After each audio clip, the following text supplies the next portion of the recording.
ಮಡಿಕೇರಿ ಸಣ್ಣದಾಗಿ ಬೆಳೀತಾ ಬೆಳೀತಾ ಇವಾಗ ಭಾರತದಲ್ಲಿ ಒಂದು ಬೆಸ್ಟ್ ಟೂರಿಸ್ಟ್ ಅಟ್ರಾಕ್ಷನ್ ಹೊಂದಿದೆ.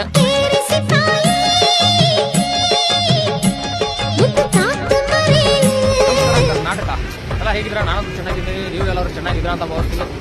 ಫೈನಲಿ ಮಡಿಕೇರಿಯನ್ನ ಎಕ್ಸ್ಪ್ಲೋರ್ ಮಾಡೋಣ. ಕೊಡಗಿನವರು ಮೊದಲು ಯಾರಂದ್ರೆ ಈ ಕೊಡವ ಭಾಷೆ ಮಾತಾಡ್ತಾರಲ್ಲ, ಅವರು ಇಲ್ಲಿನ ನಿಜವಾದ ನಿವಾಸಿಗಳು. ಈ ಕೇರಿ ವಂಶದ ಮುದ್ದುರಾಜ ಅನ್ನೋರು ಹಾಲೇರಿ ಅನ್ನೋ ಇಲ್ಲಿ ಪ್ರದೇಶಕ್ಕೆ ಬಂದು ಇಲ್ಲೇ ನೆಲೆಸ್ತಾರೆ. ಅವಾಗಿಂತ ಇದು ಏನು ಈ ಕೇರಿ ವಂಶ ಸ್ಟಾರ್ಟ್ ಆಗುತ್ತೆ. ಈ ಕೊಡಗಿನ ನಿವಾಸಿಗಳಾದ ಕೊಡವ ಭಾಷೆ ಮಾತಾಡುವಂಥ ಜನ ಇವರ ಮುಖ್ಯ ಕುಸುಬು ಅಂದರೆ ಅದು ಕೃಷಿ.